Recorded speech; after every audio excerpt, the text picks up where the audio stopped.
నా కూతురు నన్ను ఇష్టపడుతుంది అని చెప్పి చెప్తున్నారు సార్. అంటే నాతోటి ఒక బాయ్ ఫ్రెండ్ లాగా మాట్లాడు. ఆవిడ మీ సొంత కూతురేనా లేకపోతే? నా భార్యకి ఆల్రెడీ ఇంతకుముందు మ్యారేజ్ అయింది. తనకు ఆల్రెడీ అప్పుడు కూతురు ఉంది. ఆ కూతురు నాతో ఇలా ఉంది అలా ఉంది. ఎప్పటి నుంచి మీతో ఇలా మాట్లాడుతుంది? ఒక 6 months నుంచి. ఇప్పుడు మీ వైఫ్ కి చెప్పలేదా? ఎలా చెప్పగలుగుతాను మేడం? ఇది ఒక కూతురే ఇలా నన్ను ఇది చేస్తుందంటే ఏ తల్లి తట్టుకోగలుగుతాను? హలో రమేష్, నేను చెప్పిన కాన్సెప్ట్ నుంచి కాల్ చేస్తానా?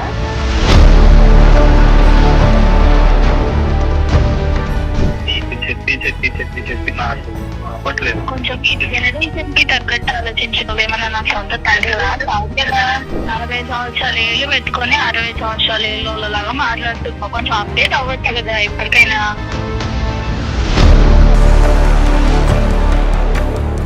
అమ్మా విననీకే చాలా చెత్తగా ఉంది నువ్వు నాన్నని ప్రియుడు ప్రియుడు అనడం. అది మీ మదర్కి తెలిస్తే అసలు ఏంటి అసలు ఆమె పరిస్థితి ఒకసారి ఆలోచించావు అసలు నువ్వు? హలో బాస్, మీరేం నాకు క్లాస్ పీకాల్సిన అవసరం లేదు, నాకు పీపుల్ చెప్పాల్సిన అవసరం లేదు, ఓకేనా? ప్రపంచంలో చాలా సమస్యలు ఉన్నాయి. అది అలాంటిది ఇప్పుడు చెత్త సమస్యను మనం తీసుకున్నాం. What the hell is happening here? I'm done.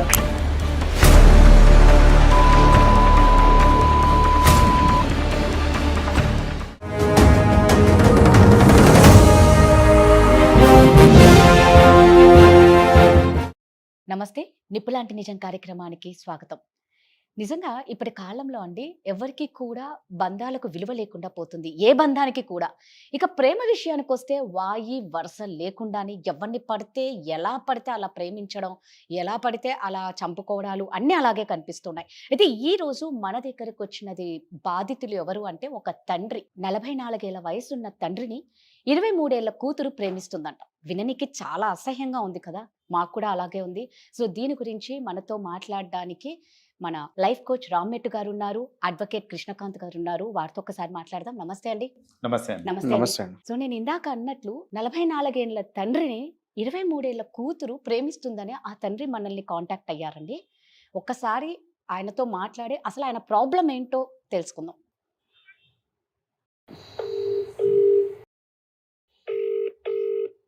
Hello hello, Ramesh గారా అండి? అవునండి. నమస్తే అండి, నేను సుమన్ టీవీ నిప్పులాంటి నిజం కార్యక్రమం నుంచి కాల్ చేస్తున్నా అండి. మేడం మేడం నమస్కారం మేడం. నమస్కారం. అంటే మీరు అన్నారు కదా ఒకసారి మీ కూతురు మిమ్మల్ని ప్రపోజ్ చేస్తుంది, మీ కూతురు మిమ్మల్ని ప్రేమించమంటుంది అని అంటున్నారు కదా. అవును మేడం. ఒక్కసారి దరిద్రం ఎలా చెప్పాలో కూడా అర్థం కావట్లేదు మేడం. అది విననీకి మాకు కూడా చాలా ఇబ్బందిగానే ఉంది. రమేష్ గారు కొంచెం పెద్దగా మాట్లాడతారా? మీ వాయిస్ చిన్నగా వినిపిస్తుందండి. మేడం ఇప్పుడు ఓకేనా మేడం? ఓకే అండి. ఇక్కడ ఒక్కసారి అడ్వకేట్ కృష్ణకాంత్ గారు ఉన్నారు, లైఫ్ కోచ్ రామ్మెట్టు గారు ఉన్నారు. ఒక్కసారి మీ ప్రాబ్లం ఏంటో చెప్తారా అండి? Okay madam. సార్ ఇది ఎలా చెప్పుకోవాలో కూడా అర్థం కావట్లేదు సార్. ఏ తండ్రికి కూడా ఇలాంటి ఒక రోజు వస్తుందని అనుకోలేము. నా పేరు రమేష్ సార్. నా కూతురు నన్ను ఇష్టపడుతుంది అని చెప్పి చెప్తున్నారు సార్. రమేష్ గారు, ఆవిడ మీ సొంత కూతురేనా లేకపోతే? అంటే నాకు ఆల్రెడీ ఫస్ట్ మ్యారేజ్ అయింది సార్. నా వైఫ్ నన్ను వదిలేసి వెళ్ళిపోయింది సార్. ఓకే. నా ఆఫీస్ లో వర్క్ ఒక ఆవిడ నేను ఇష్టపడ్డాను సార్. తర్వాత ఆవిడని పెళ్లి చేసుకున్నాను. అప్పటికి నా కూతురికి తనకి ఆల్రెడీ డాటర్ ఉందన్నమాట. తనకి 17 years అప్పుడు.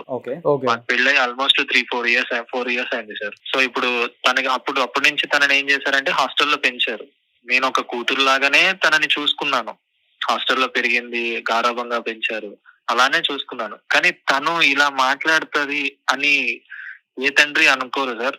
నాకు ఫోన్ చేసి నువ్వు నాతో ఇలా ఉండు అలా ఉండు అన్నట్టు మాట్లాడుతుంటే అక్కడ అసలు నేనేమో ఒక తండ్రి స్థానంలో ఉండి నేను అసలు తనకి ఎలా అర్థమయ్యేలా చెప్పాలనేది కూడా అర్థం కావట్లేదు. తను ఎలా అంటే నాతోటి ఒక బాయ్ ఫ్రెండ్ లాగా మాట్లాడు నువ్వు అన్నట్టు మాట్లాడుతుంది సార్. అంటే ఎప్పటి నుంచి మీతో ఇలా మాట్లాడుతుంది? తను యాక్చువల్లీ హాస్టల్లో పెరిగింది మేడం. నేను చిన్నప్పుడు మా మ్యారేజ్ అయినప్పుడు కూడా తను రాలేదు. అప్పుడు కూడా హాస్టల్లోనే ఉంది, హాస్టల్లో చదువుకుంటుంది. అంటే నా భార్యకి ఆల్రెడీ ఇంతకు ముందు మ్యారేజ్ అయింది. తను చనిపోయాడు వాళ్ళ హస్బెండ్. సో ఆ అమ్మాయికి నాకు మా ఒకటే ఆఫీస్ లో వర్క్ చేయడం మూలంగా ఇద్దరం ఒక అండర్స్టాండింగ్ లో ఉండి ఇంకా చేసుకున్నాం మ్యారేజ్. తనకి ఎవరు తోడు లేరు అన్నట్టు. తనకు ఆల్రెడీ అప్పుడు కూతురు ఉంది. సో ఆ కూతురు హాస్టల్లో ఉండి చదువుకోవడము అలా చేసేది. లాస్ట్ ఒక 6 months నుంచి ఇలా మాట్లాడుతూ వస్తుంది మేడం. ఒక్క కూతురేనా ఒక కూతురే మేడం. తనకి? మరి మీరు ఎప్పుడు మీ తనకు- వైఫ్ కి చెప్పలేదా? ఎలా చెప్పుకోగలుగుతాను మేడం ఇది? ఇప్పుడు నేను నా భార్యని ఇష్టపడి చేసుకున్నాను. ఒక అండర్స్టాండింగ్ లో ఒక ఆఫీస్ లో వర్క్ చేస్తున్న ఎంప్లాయీ. కానీ ఒక కూతురే ఇలా నన్ను ఇది చేస్తుందంటే ఏ తల్లి తట్టుకోగలుగుతుంది మేడం? కరెక్టే. సరే ఇప్పుడు ఎన్ని ఇయర్స్ నుంచి మిమ్మల్ని లవ్ చేస్తుందండి మీ కూతురు? అసలు అడగనికే. లాస్ట్ ఒక 6 months నుంచి మేడం. ఇది నాకు కాల్ చేసి నాతో ఇలా ఉండు అలా ఉండు అంటే వీళ్ళు పెరిగే వాతావరణం మూలంగా ఇలా అవుతుందా, లేదా హాస్టల్ ఎన్విరాన్మెంట్ వల్ల అవుతుందా, లేకపోతే ఇప్పుడు నేను ఎంత చెప్పినా గానీ ఒక తండ్రి స్థానంలో ఉండి అలా కాదమ్మా, ఇలా చూడాలి, ఇలా ఉండాలి అని చెప్పినా కూడా తను ఏంటంటే లేదు నువ్వేమీ నా సొంత నాన్నవు కాదు కదా అన్న మాట్లాడుతుంటే ఓ తండ్రి స్థానంలో ఉండి తట్టుకోలేకపోతున్నా. రమేష్ గారు, ఒకటి నేను అంటే ఒక లాయర్ దగ్గర డాక్టర్ దగ్గర ఏది దాచకూడదు అని అంటారు. సో నేను ఒక క్వశ్చన్ మిమ్మల్ని చాలా స్ట్రైట్ ఫార్వర్డ్గా అడుగుతున్నాను. అంటే మీరు ఇప్పుడు చెప్పడం బట్టి నాకు అర్థమైంది ఏంటంటే ఆవిడ ఆ పిల్ల మీ సొంత కూతురు కాదు, ఓన్ బయాలజికల్ డాటర్ కాదు ఒకటి. సో సవతి కూతురు. So okay. అండ్ పెళ్ళప్పుడు కూడా ఆ అమ్మాయి లేదు, హాస్టల్లోనే ఉండి పెరిగింది కాబట్టి సో ఫస్ట్ నుంచి మిమ్మల్ని ఒక తండ్రి స్థానంలో కానీ లేకపోతే అందులో ఒక టీనేజ్ వయసులో ఉన్నప్పుడు మీరు వాళ్ళ మదర్ని పెళ్లి చేసుకున్నారు కాబట్టి ఈ పిల్ల టీనేజ్ వయసులో ఉన్నప్పుడు సో మిమ్మల్ని తండ్రిగా ఇంకా పూర్తిగా ఆమె యాక్సెప్ట్ చేయలేదన్న విషయం కూడా మనకి ఇక్కడ అర్థమవుతుంది. సో దానివల్ల కూడా సొంత ఫాదర్ కాదు కాబట్టి సరే ఈ చిన్న వయసు ఆ అమ్మాయికి ఇంకా మెచ్యూరిటీ రాలేదు, చిన్నపిల్ల కాబట్టి అలా ఇలాంటి ఫీలింగ్స్ ఏదో డెవలప్ అయి ఉండొచ్చు, దట్ ఈస్ ఓకే. కానీ నేను మిమ్మల్ని అడిగే క్వశ్చన్ ఏంటంటే స్ట్రైట్ ఫార్వర్డ్గా నాకు నిజంగా చెప్పండి, మీరు గనక అలా ఆ అమ్మాయికి ఫీలింగ్స్ వచ్చే విధంగా మీరు ఎప్పుడైనా వేరే విధంగా బిహేవ్ చేశారు ఆ అమ్మాయితో? అది మా దగ్గర ఫ్రాంక్ గా చెప్పండి. నేను తనని కలిసింది కూడా లేదు. తను హాస్టల్లో పెరిగింది, ఎప్పుడో ఒకసారి వచ్చింది కానీ ఎప్పుడు కలిసింది లేదు. నేను ఒక కూతురు స్థానంలోనే అంటే ఒక కూతురు ఎలా అని అలానే చూశాను కానీ వేరే విధంగా నా ఆలోచన లేదు, వేరే విధంగా నా అలాంటి ఉద్దేశం కూడా లేదు సార్. ఎందుకంటే రమేష్ గారు నేను ఈ క్వశ్చన్ ఎందుకు అడుగుతున్నానంటే ఒకవేళ మీరు చెప్పేది నిజము, ఖచ్చితంగా మీ సైడ్ నుంచి ఎటువంటి తప్పు లేదు, ఆ అమ్మాయే మిస్అండర్స్టాండ్ చేసుకొని వేరే ఫీలింగ్స్ డెవలప్ చేసుకుందంటే that is okay. But still మీరు మీ భార్యకి ఈ విషయం చెప్పకపోవడం ఎప్పటికైనా డేంజరే. ఎందుకంటే రేపటి రోజు మీరు ఆ పిల్లకి ఆమె ఫీలింగ్స్ని మీరు రెసిప్రోకేట్ చేయట్లే కాబట్టి రేపటి రోజు ఆమె మీ మీద తప్పుడు అలిగేషన్స్ కూడా వేసే ఛాన్సెస్ ఉన్నాయి. అండ్ ముఖ్యంగా ఇవాళ రోజు ఇప్పుడున్న బిఎన్ఎస్ సెక్షన్స్ ప్రకారం, భారతీయ న్యాయ సంహిత సెక్షన్స్ ప్రకారం రేప్ ఎలిగేషన్స్ కానీ లేకపోతే సొంత కూతుర్లు కానీ లేకపోతే సవతి కూతుర్లని ఇట్లాంటి ఎక్స్ప్లాయిట్ చేసే విధంగా ఏమైనా ఎలిగేషన్స్ పడితే మాత్రం చాలా సివియర్ పనిష్మెంట్స్ ఉంటాయి దానికి మీకు. సో మీరు తప్పు చేయకపోయినా ఇప్పుడు మీరు చెప్పే మాటలు బట్టి మీరు నిజంగా తప్పు చేయలేదని అంటున్నారు. So I will go with your word right now. So మీరు ఏం తప్పు చేయకపోయినా రేపటి రోజు మీరు ఇది దాచిపెడితే ఆ అమ్మాయి రేపటి రోజు ఏమైనా ఫాల్స్ ఎలిగేషన్స్ వేస్తే మీరే ఇరుకాట్లో పడతారు చాలా. So whatever it is మీ భార్యతో క్లియర్గా కూర్చొని మాట్లాడండి. అండ్ ముఖ్యంగా అది ఎలా మాట్లాడాలి ఏంటంటే నాకంటే ఎక్కువ ఇక్కడ లైఫ్ కోచ్ సార్ ఉన్నారు, ఆయనతో ఒకసారి మాట్లాడండి. Sir can guide you more better ఈ విషయంలో మాత్రం. కానీ లీగల్ పరంగా మాత్రం it will be a problem. మీరు తొందరగా ఈ విషయాన్ని సాల్వ్ చేసుకుంటే మంచిది అన్నది నా ఉద్దేశం. ఒకసారి సార్తో కూడా మీరు మాట్లాడండి. రమేష్ గారు, నాకు ఇంకో క్వశ్చన్ ఉందండి. మీరు పెళ్ళైనాక అసలు ఎన్నిసార్లు కలిసారండి ఈ అమ్మాయిని, మీ కూతుర్ని? పెళ్ళైనాక 1-2 సార్లు సార్. మీరు మేజర్ గా కలవలేదు సార్. రైట్, మీరు కలిసిన ఈ 1-2 సార్లు తన బిహేవియర్ లో ఏమైనా అబ్నార్మాలిటీ ఏమైనా మీరు చూసారా? అంటే మీతో కొంచెం క్లోజ్ గా ఉండడము? అదే సార్, నేను ఒక తండ్రి స్థానంలో ఉండి ఎలా చూసుకోవాలో అలా నేను చూసుకుంటున్నాను. కానీ తను మాత్రము నా దగ్గర తండ్రి అని పిలవదు, నన్ను పేరు పెట్టి పిలుస్తుంది సార్. ఓకే. నేనేంటి అంటే ఇప్పుడు హాస్టల్లో పెరుగుతుంది కదా కూతురు, అంటే నాకు పిల్లలు లేరు సార్. నా ఫస్ట్ భార్య నన్ను వదిలేసి వెళ్తుందా, నాకు పిల్లలు లేరు. సో ఇది హాస్టల్లో పెరుగుతుంది కదా, సో వచ్చింది ఒక్కసారైనా సరే గారాబంగా చూసుకున్నాను సార్. ఒక తండ్రి స్థానంలో ఉండి చూసుకున్నాను కానీ తను నాతోటి ఏంటి రమేష్ అన్నట్టు అలానే మాట్లాడేది నాతో.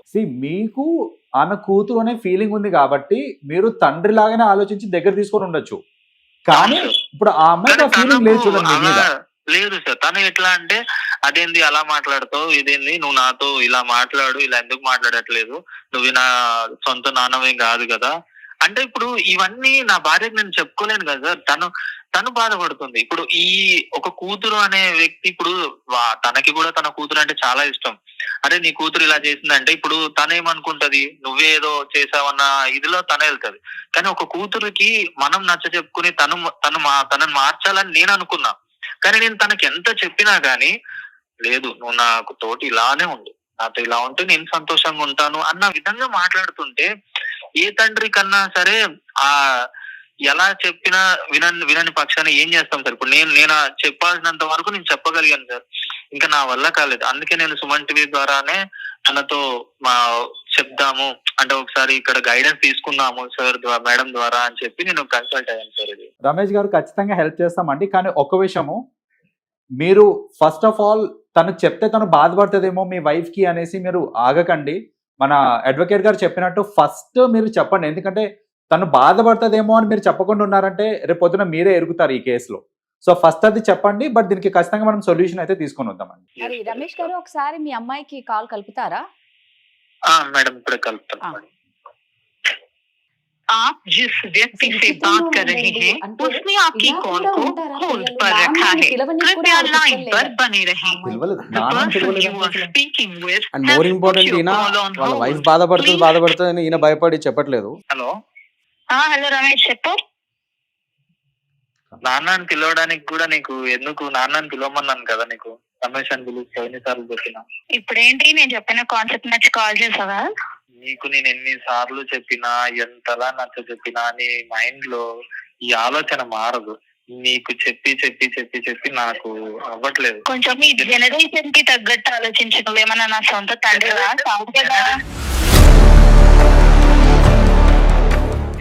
జనరేషన్ అని మాట్లాడుతూ ఈ జనరేషన్ లో పుట్టిన వాళ్ళకి కొమ్ములు వస్తాయా? చెప్పేది ఒక తండ్రి చెప్తున్నాడు అంటే ఎందుకు చెప్తున్నాడు అనేది వినాలి. నువ్వు ఆ మాత్రం కూడా వినకుండా నువ్వు ఇలా మాట్లాడుతుంటే ఎలా చెప్తావు? నీకు 40 సంవత్సరాలు ఏళ్ళు పెట్టుకొని 60 సంవత్సరాలు ఏళ్ళలాగా మాట్లాడుతున్నావు. కొంచెం అప్డేట్ అవ్వచ్చు కదా ఇప్పటికైనా.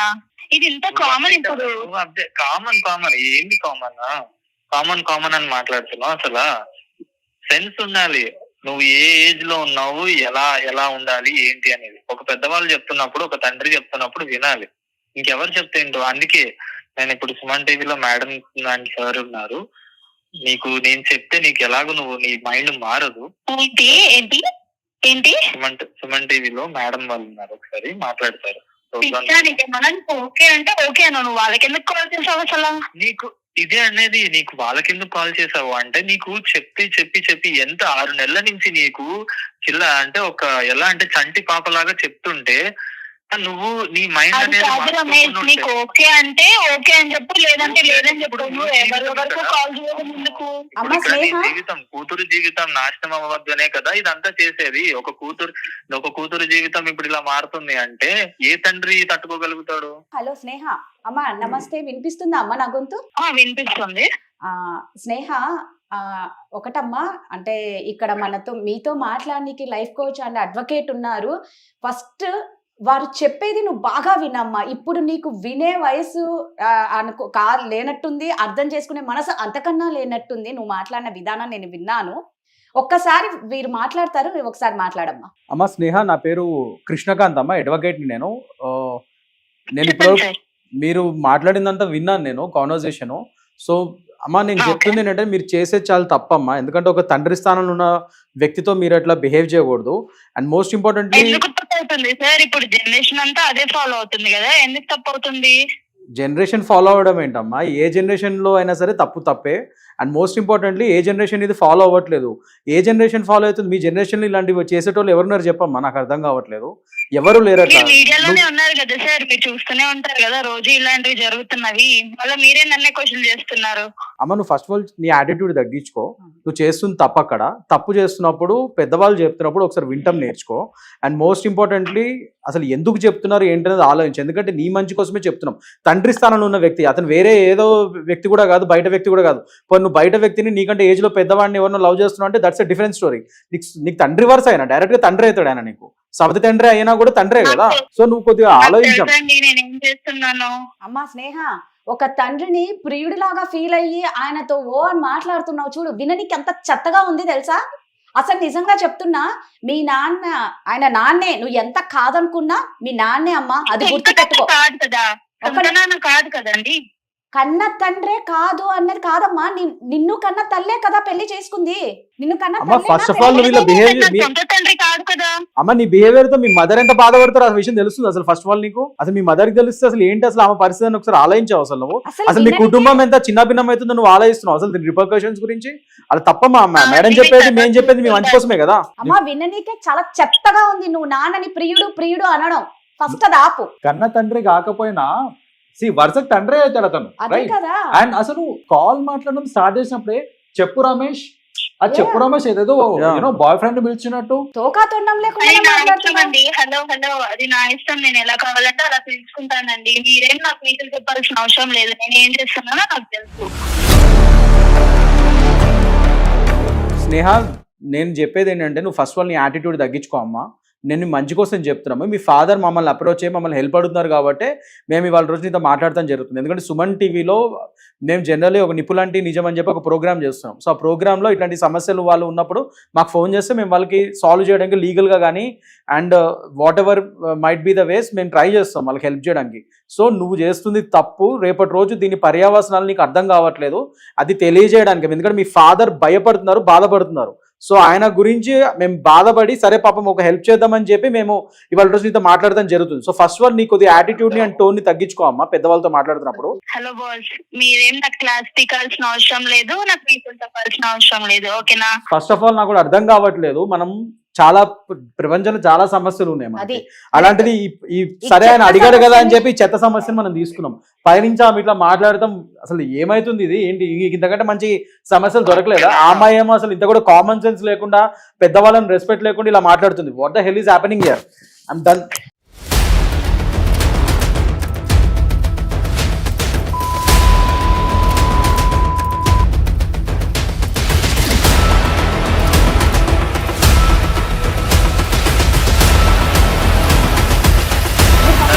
Please. Yeah. ఇప్పుడు ఇది చెత్త సమస్య కావచ్చు. అవునవును కాదు, కరెక్ట్ అండి, కరెక్ట్. ఇది చెత్త సమస్య కానీ ఏమంటే లేడీస్ కొద్ది కామన్ సెన్స్ ఆమెకు ఉండాలి కదా. ఒక అమ్మాయి అయ్యండి అదేయండి.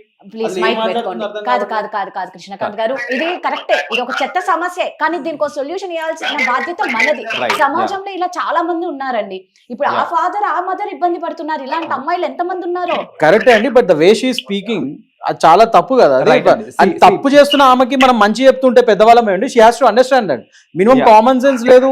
స్నేహ నేను నీకు లాస్ట్ టైం చెప్తున్నానమ్మా, మీ మంచి కోసం చెప్తున్నాం. ఇప్పుడు నువ్వు కొద్దిగా జాగ్రత్తగా విను. నెక్స్ట్ నేను కానీ సార్ కానీ మేడం కానీ మాట్లాడేది క్లియర్గా విను. లేదంటే దీని పర్యావసనాలు లీగల్గా కూడా చాలా గట్టిగా వెళ్తాయి. I will make sure that I will take action on you. That's a defence story. But నువ్వు ఫస్ట్ పెద్దవాళ్ళు కాబట్టి చెప్పేది విను ఒకసారి క్లియర్గా. బేసిక్లీ ఇప్పుడు ఈ అమ్మాయి ఉన్న ఏజ్ కి మనం ఎన్ని చెప్పినా వినటానికి టైం పడుతుందండి. సో ఇలాంటి సమస్యని ఆ అమ్మాయి జీవితం లైక్ యూనో నాకేంటంటే ఇప్పుడు అందరినీ పబ్లిక్ చేసేసి మనం ఇప్పుడు మాట్లాడి ఆమె పరువు పోవడం నాకు ఇష్టం లేదు. సో బెస్ట్ ఏంటంటే ప్లీజ్ దీన్ని ఇక్కడికి ఆపేద్దాం. మనము ఇది ఆఫ్ ద రికార్డ్ చూద్దాం. మనము ఖచ్చితంగా అమ్మాయిని పిలిపించి వాళ్ళ ఫాదర్ని కూడా పిలిపించి let us try to get a solution. కానీ ఇలా పబ్లిక్ అయితే చేయొద్దు. ఆ అమ్మాయి ఎంత రూడ్ గా మాట్లాడినా కూడా at the end of the day ఒక అమ్మాయి ఆమెకి ఫ్యూచర్ ఉంది. నాకు ఆ ఫ్యూచర్ మీద ఇంపాక్ట్ పడటం ఇష్టం లేదు. Exactly. So let us do it off the that is better. Of the record చేద్దామండి ఇది. ఎందుకంటే అమ్మాయికి చెప్తే అర్థమయ్యే పరిస్థితులు లేదు. డైరెక్ట్ ఫేస్ టు ఫేస్ పిలిచి వాళ్ళని ఒకసారి మాట్లాడితే బెటర్ అనిపిస్తుంది నాకు కూడా. That will be better. Sure. Okay అండి, మీరు ఏం చేసుకుంటారో అది చేసుకోండి, నాకైతే అవసరం లేదు. నేనైతే కాల్ కట్ చేస్తున్నాను. మినిమం రెస్పాన్సిబిలిటీ లేదు. యూనో ఏంటి ఇలా ఎంత మంది ఇదే సార్ ఇదే సార్. అదే చెప్తున్నా, యాటిట్యూడ్ పరంగానే చాలా ప్రాబ్లమాటిక్ గా ఉంది. ఆ అమ్మాయికి she needs some behavioural therapy also. ఏంటి రమేష్ గారు మీరు ఏదో చెప్తున్నారు? ఇదే మేడం, ఇంతలా నేను గత 6 నెలల నుంచి ఒక చంటి పాపలాగా చెప్తున్నా కూడా తను బిహేవియర్ ఇలానే నాతోటి. నువ్వు ఇలా మాట్లాడు అలా ఇప్పుడు చిన్నపిల్ల అండర్ ఏజ్ మైనర్ అంటే మనం కూడా ఇంకా కౌన్సిలింగ్ ఇవ్వచ్చు అండి. ఆ అమ్మాయి ఇప్పుడు షీఈ్ మేజర్ కదా, ఆమెకు తెలుసు ఏం చేస్తుంది. అండ్ షీఈ్ ఎంత అండి ఏజ్ 23 ఎంత ఉంటుంది అమ్మాయికి ఇప్పుడు? ఎగ్జాక్ట్లీ 22 అంటే she's not a small age. తనకి తెలుసు కదా మంచి చెడు తెలిసి ఉండాలి. పెద్దవాళ్ళు చెప్తున్నప్పుడు అర్థం చేసుకోవాలి కదా. జనరేషన్ అని పైనుంచి మనతోనే వితండవాదాలు చేస్తున్నారు. అసలు అమ్మాయి అదే సార్, ఇదేంటంటే హాస్టల్లో పెరగడం వల్ల కొంచెం ఈ గారాబం చేయడం వల్ల ఇట్లా తయారైంది. ఈ హాస్టల్ కల్చర్ ఒకటి, ఈ బయట ఎక్కడ హైదరాబాదేనా అండి? ఇక్కడేనా? ఇక్కడే సార్ ఈ హైదరాబాద్. హైదరాబాద్ ఇక్కడ ఈ చుట్టుపక్కల మనకు తెలుసు ఇవాళ రేపు వర్కింగ్ ఉమెన్స్ హాస్టల్ కానీ అది కానీ ఇది కానీ ఇంకా ఈ చదువుకునే పిల్లలు కానీ వీళ్ళందరూ హాస్టల్ ఐ నో కల్చర్ కూడా చాలా పాడైపోతుందండి. అది చాలా చూసుకోవాలి. పేరెంట్స్ కంపల్సరీ ఇది మానిటర్ చేసుకోవాలి. పిల్లలు ఎక్కడ వేరే ఊర్లలో చదువుకుంటున్నారు కదా సిటీస్ లో అని చెప్పి వదిలేకూడదు. ఇగో మానిటరింగ్ సరిగ్గా లేకపోతే ఇట్లాంటి పర్యవసనాలే మనం చూడాల్సి వస్తుంటది. రమేష్ గారు మీ బాధ మాకు అర్థం అయ్యింది. నిజంగా మీరు చాలా మంచి పర్సన్ అని మాకు క్లియర్ గా, అందుకే మమ్మల్ని కాంటాక్ట్ అయ్యారు. ఇదే మీ ప్లేస్ ఇంకొకరికన్నా తీసుకుని ఉంటే ఎలా ఉండేదో. కొందరు అడ్వాంటేజ్ తీసుకో. I know, it's very disgusting. I know. ఇప్పుడు తన మైండ్ మార్చాలనే మేడం. ఏంటంటే తన లైఫ్ మేడం. ఇప్పుడు మనం ఇవాళ ఉంటాం రేపు పోతాం మేడం. మీరు కానీ నిజంగా చాలా మంచి పని ఫ్యూచర్ లో చేశారు. తన కాళ్ళ మీద తను ఉండాలి. కొంచెం ఒక ఏజ్ అండర్స్టాండింగ్ రావాలి. ఎవరితో ఎలా ఉండాలి, ఎలా మాట్లాడాలి అనేది తన గురించి ఆలోచించే మేడం. మీ బాధ అర్థమైంది. ఇప్పుడు రామ్ గారు చెప్పినట్లు, కృష్ణకాంత్ గారు చెప్పినట్లు ఇది ఆఫ్ కెమెరా మనం డిస్కషన్ చేసుకుందాం. మీరు ఒకసారి మీ అమ్మాయిని Sure. తీసుకొని రండి. ఒకసారి కౌన్సిలింగ్ మేము డైరెక్ట్ గా కౌన్సిలింగ్ ఇవ్వడానికి ట్రై చేస్తాం రమేష్ గారు. That will be better. అమ్మాయి వినే పరిస్థితి ఎందుకంటే ఇది డైరెక్ట్ గా కూర్చొని మాట్లాడితే గానీ కౌన్సిలింగ్ ప్రాపర్ కౌన్సిలింగ్ కావాలి అమ్మాయికి. ఓకేనా అండి? Sure, ఒకసారి sure. మీరు Okay, sir. Thank మమ్మల్ని you. పర్సనల్ గా కలవండి. మీ అమ్మాయిని తీసుకొని రండి. మనం Sure. సొల్యూషన్ ఇద్దాం. ఓకేనా? ఓకే, థ్యాంక్ యూ రమేష్ గారు. Thank you. ఇది క్లాసిక్ ఎగ్జాంపుల్ అండి. ఏంటంటే అసలు పేరెంట్స్ అప్బ్రింగింగ్ ఎంత ఇంపార్టెంట్ అనేది ఇక్కడ క్లియర్లీ తెలుస్తుంది. ఈ అమ్మాయి చిన్నప్పటి నుంచి హాస్టల్లోనే పెరిగింది చూడండి. అంటే ప్రీవియస్ ఫాదర్ ఉన్నప్పటికీ కూడా చిన్నప్పటి నుంచే హాస్టల్లో పెరిగి హాస్టల్ ఎన్వైరన్మెంట్ లో ఉండి తల్లిదండ్రులు సరిగ్గా చూసుకోక యూనో వాళ్ళ అప్బ్రింగింగ్ అనేది డైరెక్ట్ గా ఇంపాక్ట్ పడలేదు చూడండి. పడకపోయేసరికి అసలు మైండ్ సెట్స్ ఎలా మారిపోయినాయి అంటే అసలు వరుసలు తెలియక సో అండ్ ముఖ్యంగా ఒకటి ఇదివరకు అంటే మనం కూడా పెరిగాము. నేను కూడా ఒక విధంగా చెప్పాలంటే చిన్నప్పుడు హాస్టల్లో చదివాను. కానీ అది వేరే, అక్కడ స్ట్రిక్ట్ గా ఉంటుంది, అది వేరే ఉంటుంది. ఇప్పుడున్న హాస్టల్స్ అంటే బయట ఈ వర్కింగ్ ఉమెన్స్ హాస్టల్స్ కానీ లేదా ఇతరత్ర హాస్టల్స్ కానీ ఈ స్ట్రిక్ట్నెస్ అయితే ఉండదు కదా వాళ్ళు మేజర్లు అయిన తర్వాత. సో వాళ్ళు ఎట్లా విచలవిడిగా వాళ్ళకి స్వేచ్ఛ ఉంటుంది. సిటీస్ లో ముఖ్యంగా ఇక మనకు తెలుసు పబ్ కల్చర్ అని, ఆ కల్చర్, ఈ కల్చర్, అన్ని కల్చర్స్ ఉన్నాయి. సో వాళ్ళకి ఆ విపరీతమైన ఆ చుట్టుపక్కల సర్కిల్ కూడా వాళ్ళందరూ కొద్దిగా అదేంటి దిగజారే విధంగానే బిహేవియర్ గా ఉంటుందని నేనైతే గమనిస్తున్నాను ఈ మధ్య చాలా. అండ్ ముఖ్యంగా ఇప్పుడు మనం చూసుకుంటే ఈ రోజుల్లో ఈ అంతా వీళ్ళకి యువతకి ఏంటంటే వీళ్ళకి ఇప్పుడు వాళ్ళ ఫాదర్ మీద ఈ ఓటీటీ ప్లాట్ఫామ్స్ కూడా రకరకాల మీరు చూస్తే కంటెంట్ ఇట్లాంటి డిస్గస్టింగ్ కంటెంట్స్ కనబడుతున్నాయి. సో అవి కూడా చూసే ఇన్ఫ్లుయెన్స్ అవుతున్నారని కూడా అనిపిస్తుంది నాకైతే. సో ఇన్ఫ్లుయెన్స్ అనేది మల్టిపుల్ సోర్సెస్ నుంచి ఉన్నాయి. అమ్మాయి ఒక మాట అంటుంది, విన్నారా? ఈ జనరేషన్ లో ఎలా ఉంటారో మీకు తెలీదా అనేది. అంటే అదే అనుకుంటారు, అది గొప్ప అనుకుంటారు. ఎగ్జాక్ట్లీ ఈ జెన్జీ మెంటాలిటీ అనుకుంటున్నారు వాళ్ళది. కానీ జెన్జీ అంటే అదే జెన్జీలో మంచి చదువుకునే వాళ్ళు, పద్ధతి ప్రకారం ఉండేవాళ్ళు, ఎంతో దేశానికి పనికొచ్చే పనులు చేసే వాళ్ళు కూడా ఉన్నారు. ఒక జనరేషన్ మొత్తాన్ని మనం బ్లేమ్ చేయలేం. అయితే వీళ్ళ జనరేషన్ పేరు చెప్పుకొని ఇలాంటి తప్పుడు వేషాలు వేస్తున్నారు. వాళ్ళకి ఒక నెపం కావాలంతే. సో మొత్తం జనరేషన్ కూడా బ్లేమ్ చేయలేం మనం. అయితే వీళ్ళకి విలువలు కూడా తెలిసి వచ్చే విధంగా మనం కూడా చెప్పడానికి ట్రై చేయాలి. పెద్దవాళ్ళు కూడా మీరు అన్నట్టు సార్ అన్నట్టు parenting, the right parenting is very important. అది కూడా చాలా ఇంపార్టెంట్ అక్కడ. ఇప్పుడు ఈ అమ్మాయి కూడా చూడండి. ఇప్పుడు జనరల్ గా ఇప్పుడు వీళ్ళ సర్కిల్ అంతా ఎలా ఉంటుంది అంటే నీకు బాయ్ ఫ్రెండ్ లేడా, అయ్యా ఇంకా బాయ్ ఫ్రెండ్ లేడా అంటే చిన్న బాయ్ ఫ్రెండ్ లేకపోతే ఎగ్జాక్ట్లీ ఆ ప్రెషర్ కూడా ఎక్కువ ఉంటుంది వాళ్ళకి నిజంగా. ఇంకా నీకు ఎవరు లేరా, అదేంటి నీకు గర్ల్ ఫ్రెండ్ లేదా, నీకు బాయ్ ఫ్రెండ్ లేదా అని చెప్పి అంటే ఇట్లా వీళ్ళని ఒక ఈ సొసైటల్ ప్రెషర్స్ కూడా అంటే సొసైటల్ ప్రెషర్ అంటే మన టైంలో ఇంకా నువ్వు పెళ్లి చేసుకోలేదా అన్నట్టు ఉండేది. ఇప్పుడేమో ఇప్పుడున్న జనరేషన్ కి నీకు ఇంకా ఎవరు లేరా, ఇంకా బాయ్ ఫ్రెండ్ లేడా, గర్ల్ ఫ్రెండ్ లేడా అని వాళ్ళ చుట్టుపక్కల వాళ్ళ ఫ్రెండ్సే వాళ్ళని ప్రెషరైజ్ చేసే విధంగా ఉంటుంది. సో దాని పరంగా వీళ్ళు ఏం చేయాలో అర్థం కాక కొందరు ఒక రైట్ రిలేషన్షిప్ దొరక సో ఇలాంటి తప్పుడు ఆలోచనలు కూడా వచ్చే ఛాన్సెస్ ఉన్నాయి సార్ అన్నట్టు. 100% వాళ్ళకి ఏంటంటే ఎంత ఎక్కువ మందితో రిలేషన్ ఉంటే అంత గొప్ప. That is more disgusting. Multiple partners అది ఇది ఏవో చాలా వచ్చాయండి. ఇప్పుడు అంతా నాకు కూడా తెలియదు. అది సిచ్యువేషన్షిప్ అని ఇంకోటి ఏదో చెప్తున్నారు. అవన్నీ ఏవో చెప్తున్నారు. అసలు నేను అసలు పొద్దున్న వస్తే అవన్నీ చూస్తుంటే ఐఎమ్ గెటింగ్ షాక్డ్ అసలు ఏంటివన్నీ అని చెప్పి. సో మీరు అన్నట్టు నిజంగా ఆఫ్ ది కెమెరానే మనం ఒకసారి కౌన్సిలింగ్ ఇచ్చి వాళ్ళకి ఒక సొల్యూషన్ ఇస్తాం. ఇట్స్ వెరీ సెన్సిటివ్ మ్యాటర్ అండి. డెఫినెట్ గా మనం ఇది పర్సనల్ గా మాట్లాడితేనే ఆమెకు కూడా బెటర్ గా ఉంటుంది. ఇట్లా ఫోన్ లో మాట్లాడేది కాదు. రైట్.